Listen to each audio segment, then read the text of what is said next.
Hello everybody, welcome back to the channel. I'm Gebo the Shaman, and today we're talking about what happens when we have the sun in your first house or your ascendant in Vedic astrology. So this can be applied to Western, but I am a Vedic astrologer, so that's the system that I use. It's important to know the difference between them. That's a whole other video.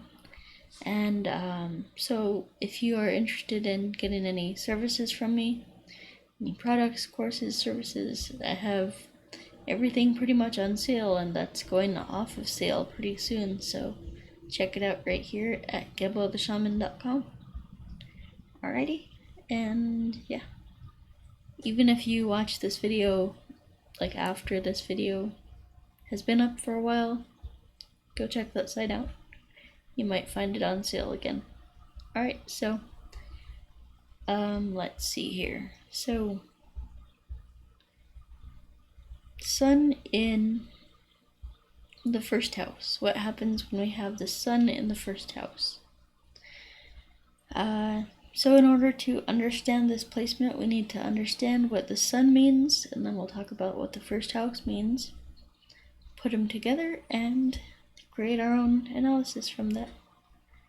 So, what does the sun mean? The sun is the significator of the soul. It's the significator of the government. It's the significator of royalty, government, the significator of the personality, like how you appear to other people or how you are acting with other people. Like there's a difference between how we act with our loved ones and our family versus out in public. Well, the out in public would be the sun, like how you act in public. Sun is traditionally ruling the 5th house and 10th house, I believe. But anyway, it has to do with like your career, your health, your personality, your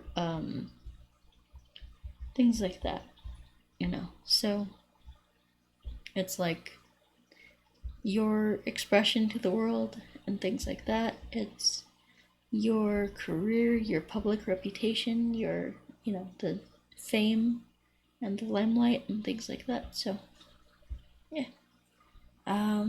So let's see here. Sorry, guys. Let's see. So then we have the first house. So sun in the first house. So we have this first house. So what is the first house? Well, the first house is the house of, I should say the ascendant, or the first house, is the house of you. This is where the energies of the universe fused into your human body at the second that you took your first breath. And this is why in the Vedic system we use the ascendant, or the first house, as the indicator of the personality that rather than the sun. In Western they go by the sun sign, but in Vedic we go by the ascendant. So having the sun in your ascendant, your ascendant is basically your physical body. It's the first house, so it represents physicality. It represents your personality and how you see the world, how you feel, like how you feel deeply within yourself. Like, for example, we have this concept in Vedic astrology called the Aruda Lagna, and that just means the house of reflection. And that's how other people see you. So if you're wondering why you can't never make friends and whatever, that's because people are seeing you in a different light than you actually feel about yourself. The ascendant, or the first house, is how you feel about yourself. The Agrita Lagna, which is not the first house or ascendant, is how people actually see you, how they perceive you. It's basically like when you walk into a room, this would be the energy that they pick up on without knowing a single thing about you. So those are two important distinctions. So here, with the sun in the first house, you'll kind of feel like you can be yourself, like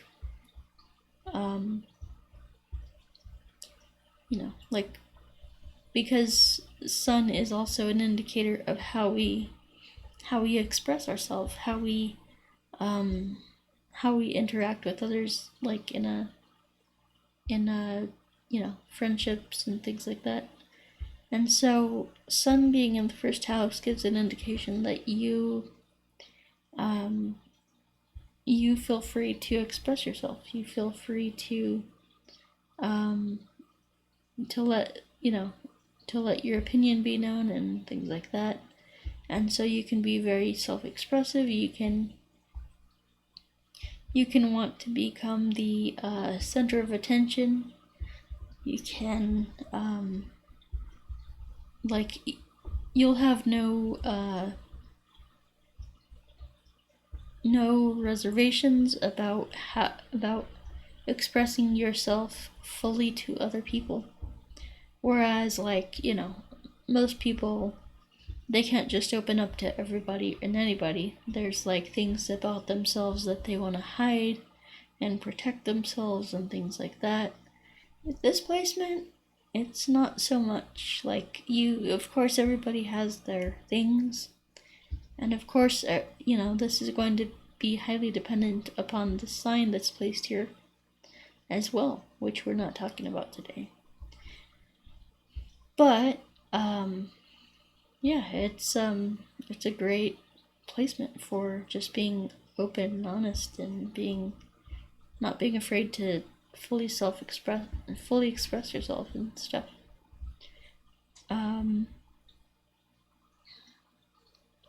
This can give you an air of royalty. The sun is a big indication of the ego and the false ego and stuff like that. So you can have a big ego around your physical appearance.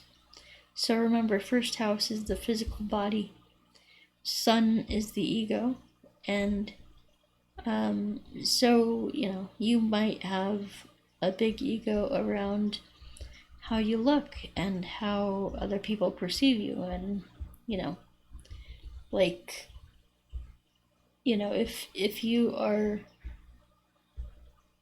not, if you're not proud of your look, of how you look, if you're not proud of how you look, that's going to affect how you see yourself, your self-esteem and stuff like that. However, on the other hand, if you if you work out every day and you're a bodybuilder and whatever, and you think that you're, you really like the way you look, then, that's just something to be careful of. It's okay to appreciate yourself and to love yourself, but when that goes overboard and you think of yourself as better than other people, which the ego does, the ego says, look at me, I'm so great, I'm better than everybody. Well, you're just as loved as everybody else, but not, better or worse or whatever. So, anyway, so yeah, that's what I get from sun in the first house. There's a capacity to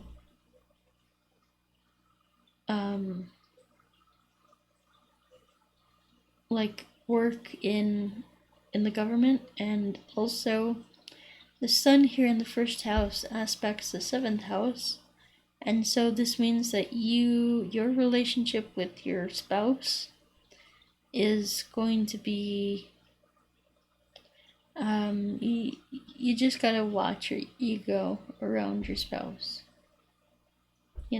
Because, like, I guess your spouse kind of feels like you're overshadowing them, like you're like, you know, like you're wrapped up in yourself, kind of thing. You're not paying attention to them. So, and your spouse can kind of feel like, with your self-expression and stuff like that, that it can be sometimes too much at times. So that's another thing to look out for. Anyway, guys, that does it for me for today. So if you're interested in anything that I have to offer, all my courses, products, services, everything that I have to offer, go to gebotheshaman.com. Alright? And you can see everything that I have there. So yeah, we have the Astrology certification courses, so that's really great for people who are just learning astrology, and you can actually become a certified Vedic astrologer through my website. So when you pass the test, I will give you your own website and actually promote you on the channel so you can start getting clients and stuff.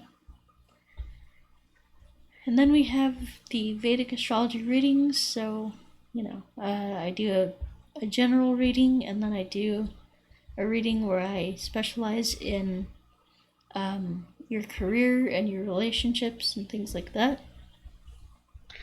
So that's a great opportunity to ask some questions and get a one-on-one consultation.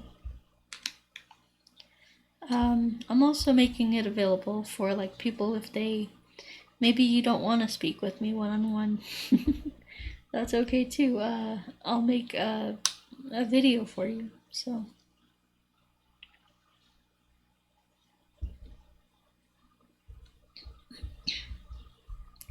yeah. If you don't want to speak with me one-on-one, I can make a video for you, and you can ask me follow-up questions, and yeah. Also, we have the birth time rectification, so that's great for people who are just getting into astrology and maybe you don't know your exact birth time. So that's good for those people who need some help finding their birth time. And then we have the distance energy healing. So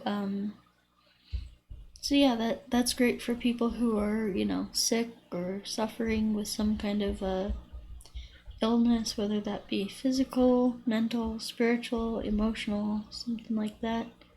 It's always good to have somebody to help you when you're not doing well, so that's what I try to do. And then we have the career coaching and the life coaching.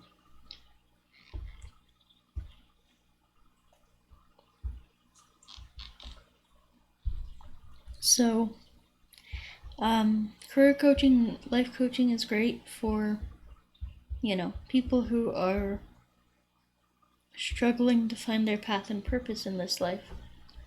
There's like, you think that you need to please other people, or you think that you can't like make a living doing what you love, so you settle for less, and then you get all depressed because you're working a job that you hate and things like that. These are the things that I talk with my clients about all the time, so you can check that out. Career coaching and life coaching, and then we have the ritual magic courses. You can check those out.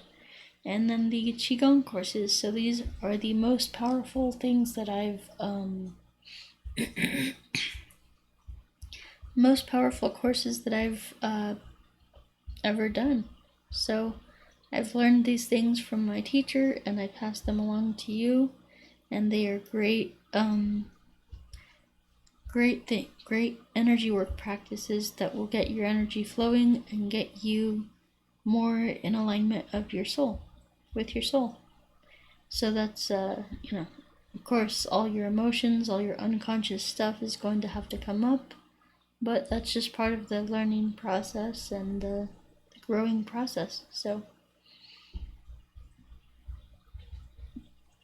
alrighty, guys, that's about it for today for me. So, thank you for watching, and we will talk to you next time. Peace.